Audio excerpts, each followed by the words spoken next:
Welcome to WHRO's Weekly Edition.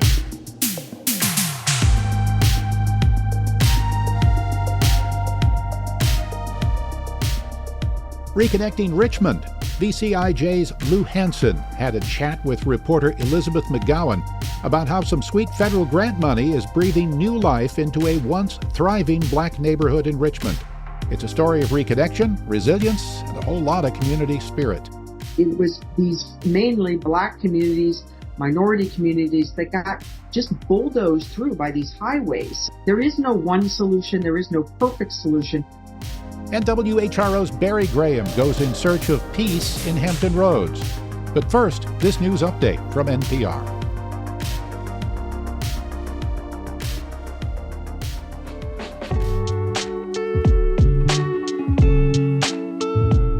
The USS Eisenhower is back. After a whopping 9 months of tough times in the Middle East, the big ship and her escorts finally returned to Norfolk. WHRO's military reporter Steve Walsh rode in with the Ike, and he was there to catch all the feels. Manning the rails as USS Eisenhower pulls into Norfolk Sunday, culinary specialist Mariah Stark says she's just happy to be home to her wife. To rest, catch up on everything, get my time back with my family, and yeah, nothing. USS Eisenhower and its strike group countered missiles and drones fired by Houthi rebels in Yemen, who were attempting to disrupt international shipping. Rear Admiral Kevon Harkamizada says it was the most active deployment since World War II. We employed the combat capabilities of every ship in the strike group to their maximum extent, using a lot of weapons for the first time ever. Along with the Ike, USS Philippine Sea and USS Gravely returned to Norfolk over the weekend. Steve Walsh, WHRO News. Hold on to your shovels. They've just unearthed a 400-year-old iguana at the Jamestown fort. Yeah, you heard that right, an iguana. Who knew lizards were part of the original Jamestown crew? WHRO's Catherine Hafner has the details of this unusual and scaly find. Inside the collections vault at historic Jamestown, archaeologist Stephen Atkins describes sifting through thousands of animal bones excavated from a well used in 1608. You can imagine, I got some more pig, I got some more chicken, and all of a sudden this pops up. This was a pair of jaw bones that didn't match anything in the Jamestown archive. Atkins ultimately discovered they come from an iguana, perhaps the earliest found in North America. He imagines colonists could have picked up the reptile from the Caribbean. It could have been brought over as part of their travels that come in here. During the starving period, it could have become food. He says they don't have the answers yet. Catherine Hafner, WHRO News. Jamestown gets a lifeline. Historic Jamestown scored big with a national climate grant aimed at keeping it safe from rising waters. The ancient settlement is getting some modern help to stay on shore. WHRO's Catherine Hafner is back with this story. Centuries ago, English settlers chose the Jamestown site for its ideal riverfront location. Now that location has frequent flooding that threatens to wash away the historical record. Our site is being threatened, really, both from the point of view of losing property to wetlands, but also the threat of priceless archaeological resources going underwater. That's Jamestown Rediscovery President Jim Horn a couple years ago when they launched a campaign called Save Jamestown. That campaign just won the $300,000 climate grant from the National Endowment for the Humanities. Officials say they'll use the money to do site surveys and make a climate resiliency plan. Catherine Hafner, WHRO News. WHRO's Nick McNamara is next with the story about how Suffolk is receiving $30 million in state funds for infrastructure improvements around that controversial Port 460 development. Governor Glenn Youngkin announced the funding for the Route 460 road improvement project this week. Suffolk aims to widen Route 460 from the Route 58 bypass to Lake Prince Drive and redesign the interchange. Mayor Mike Duman says in a statement, the money will help the city mitigate a projected traffic concern and accommodate the planned 540-acre logistics center called Port 460. Over the years, Port 460 has drawn citizen criticism, and a lawsuit was filed to stop it from being built. A judge dismissed that suit in 2023. Nick McNamara, WHRO News. The last bus out of the old Norfolk Greyhound station left years ago. Now the Norfolk City Council is selling that long empty station near downtown to a developer who plans to build apartments. WHRO's Ryan Murphy reported the story. Virginia Beach developer The Breeden Company will build a high-end 220-unit apartment complex called Houndstooth on the site of Norfolk's defunct Greyhound station. The city's been pushing for development at the station on Brambleton Avenue since before Greyhound ended service there in 2019. The site was set to become Tidewater Community College's soaring new arts building, but that effort collapsed after the college failed to secure funding. The city then used the station to house the homeless for several months during the height of the COVID-19 pandemic. Now, Norfolk will sell the Greyhound building and the rest of the city block to Breeden for $750,000. That's about a fifth of the assessed value of the assembled properties. Ryan Murphy, WHRO News. 2 Virginia Beach natives are traveling to Paris this month to compete in the 2024 Olympics. WHRO's Lydia Winstead has the details. For field hockey, Virginia Beach's Leah Krause is a 2018 graduate of Cox High School, where she led their team to back-to-back state championships. She played in college for Duke and the University of Maryland before joining the women's national team in 2021. This will be her first time in the games. Justin Dowell is returning to Team USA for freestyle BMX. A Virginia Beach native, Dowell attended Princess Anne High School before turning pro. Dowell is proud of his local roots. He told media partner WTKR in 2019 he often returns to Mount Trashmore's skate park where he first trained. I love this city. I'll always live here. This is my home. Dowell was one of the first athletes to compete in BMX freestyle when it was first instituted in the 2021 Tokyo Games. Lydia Winstead, WHRO News.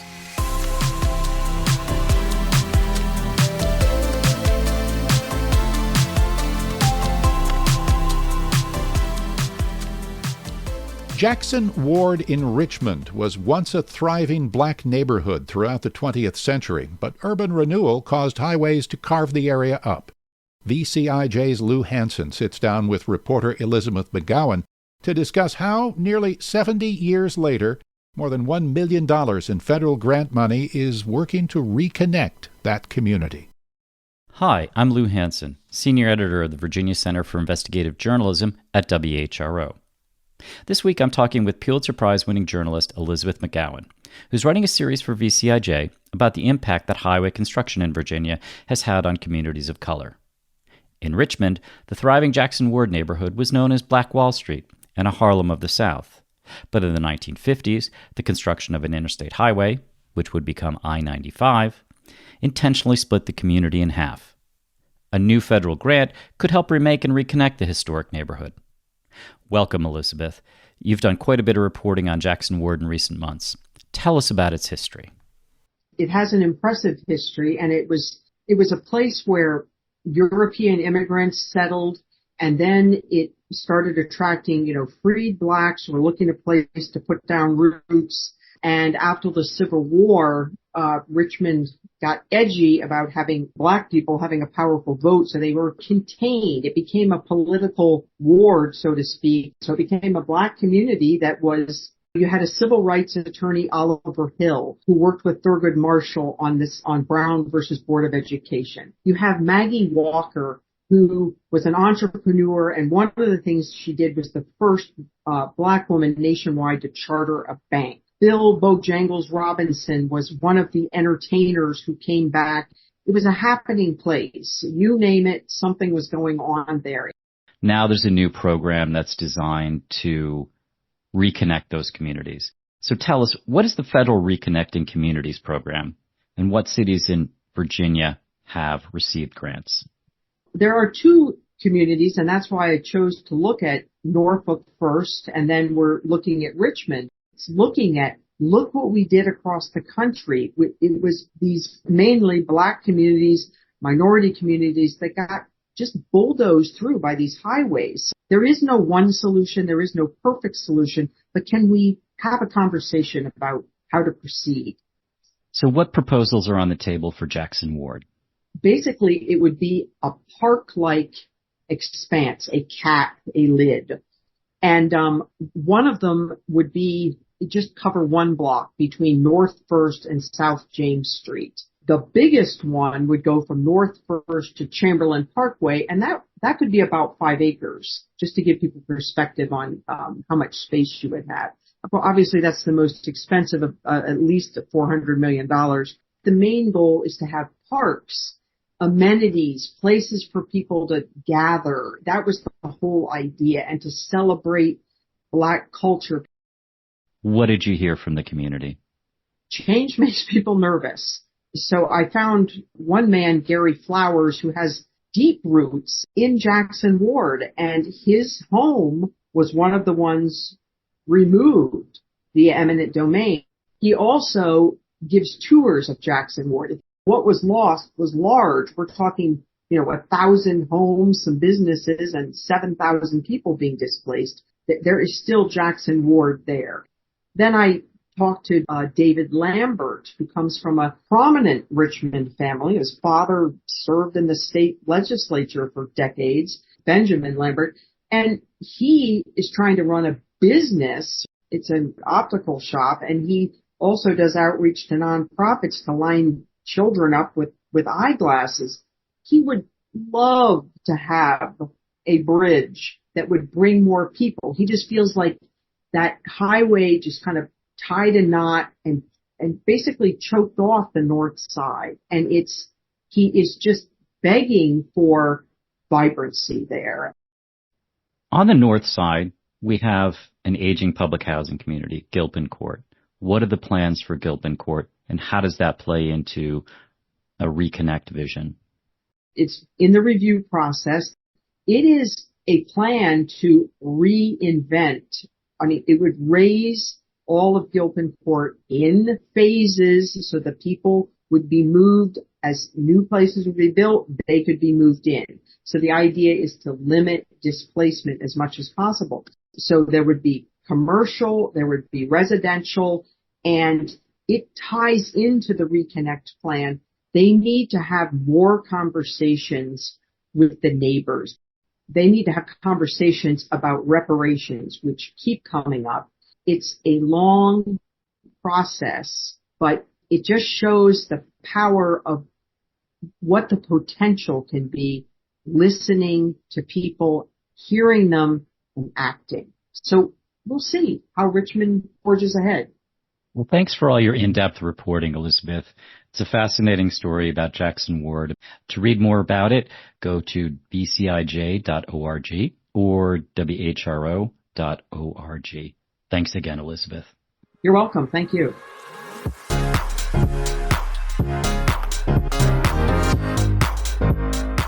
This is WHRO's Weekly Edition. Remember, for any stories you've missed, you can visit us on the WHRO smartphone app or all social media platforms. Leaders and patrons of Versability Resources celebrated a new Gloucester location at the end of June. WHRO's Nick McNamara reported the story. Versability CEO Kasia Jilkovsky calls their new location for the Lewis B. Polar Center the future of services for adults with disabilities on the Middle Peninsula and Northern Neck. This beautiful new building that we've renovated really does have the right environment that represents what we feel people with disabilities deserve. Versability leaders call the new location warmer, more welcoming, and better optimized for its modern usage. In addition to a robust employment program, the 70-year-old nonprofit also offers residential support and day support services, a major focus of the Polar Center. Nick McNamara, WHRO News. How do you reuse rainwater? A local auto shop owner figured it out. WHRO's Catherine Hafner reported that story. About a decade ago, Tyrone Jarvis had a water leak at his Go Green Auto Care in Newport News. He wished he could avoid wasting all that water. Then, a water department employee made a throwaway comment. He was like, yeah, what are you going to do? Catch rain? And something just sparked in my head. Jarvis started working like a mad scientist to build his own system that shuffles rain into a big indoor tank. Then it goes through multiple filters until it's clean enough to drink. When we plugged in the pump and turned on the water faucet and this crystal clear, beautiful water came out, we were just so full of joy and wanted to share it with the world. Jarvis is now a passionate advocate for rainwater harvesting. He helped draft new state regulations that are awaiting final approval. Catherine Hafner, WHRO News.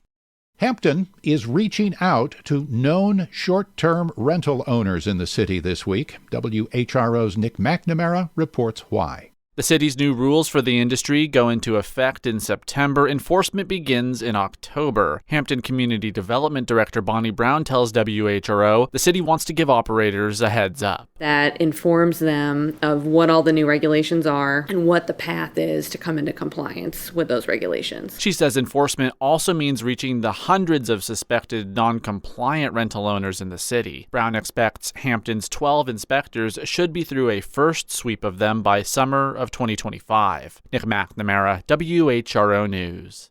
A Norfolk-based Little League baseball team has won the Virginia State Championship. WHRO's Connor Worley reports that they are just one stop from the Little League World Series.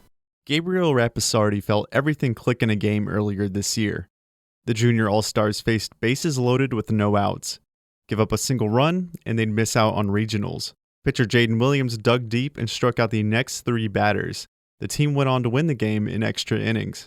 Rapisardi, an outfielder, says that moment showed what the team is capable of when they're facing adversity. We just think it through and have like those big innings where we accomplish something and then we really fight back to the point where there's not really a chance for the other team. The Junior All-Stars will take that confidence to Bridgewater, Virginia in the Southeast Regional Tournament. The team's first game is scheduled for later today against South Carolina. And with a string of wins, the All-Stars would be on their way to the Little League World Series.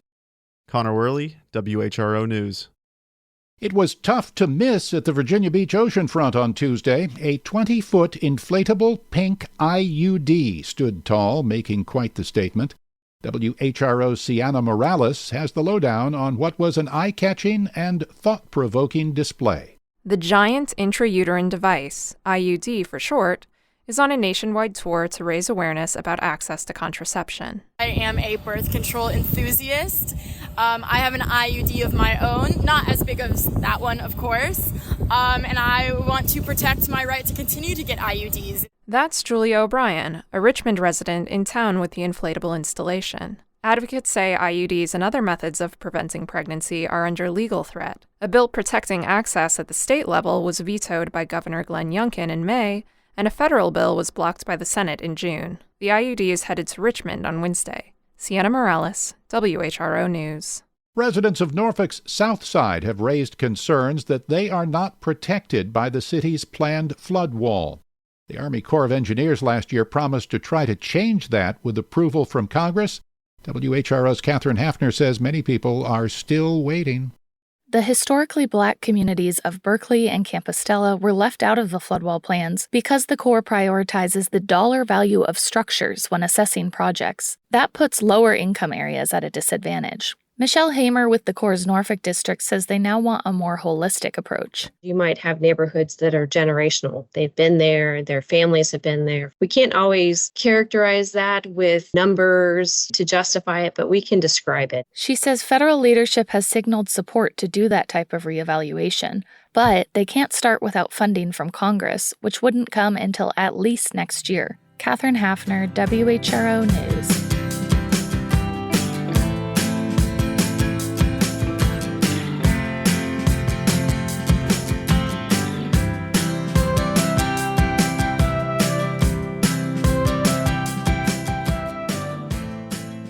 It has been a busy and, dare I say, stressful week of news. Where does one go in Hampton Roads when you want a little quiet time? WHRO's Barry Graham went looking. There are days that I just want quiet.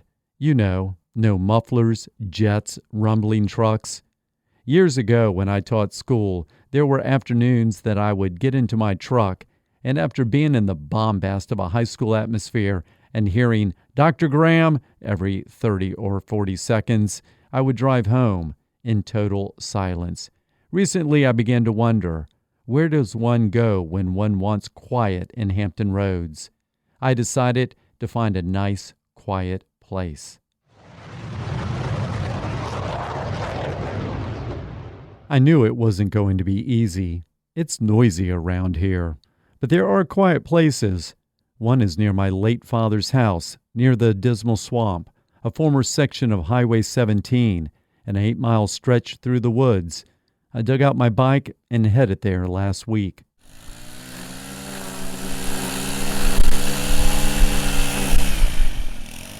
Yeah, I was greeted by that, someone trimming the grass. But that was temporary as I hit the Great Dismal Swamp Trail.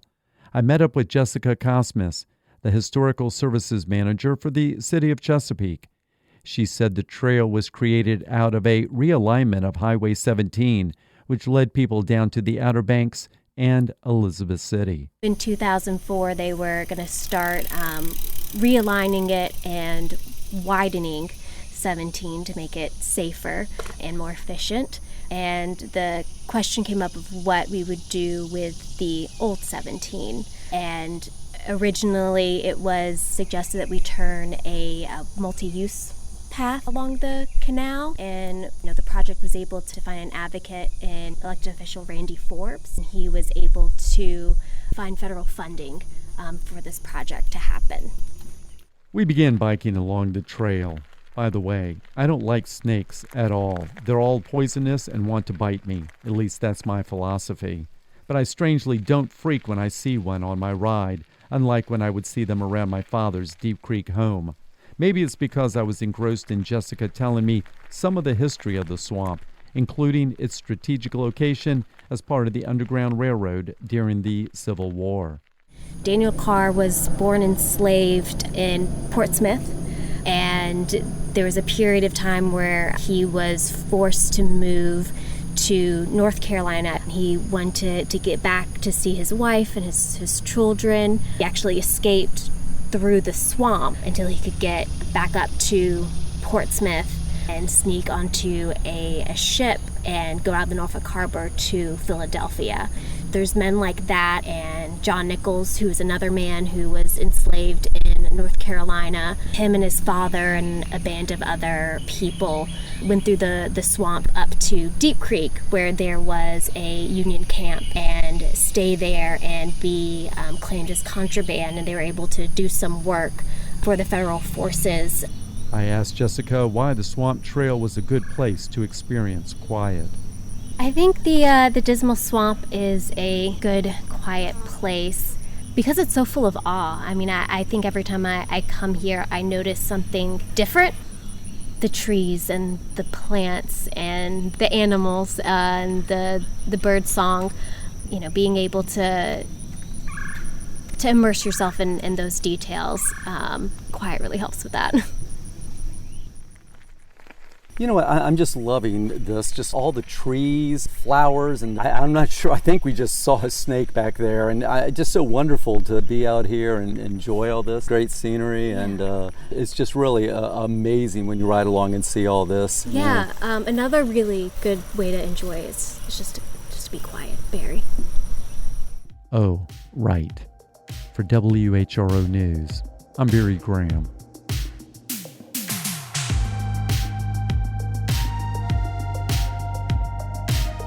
And that's a wrap for this week. You've been listening to WHRO's Weekly Edition.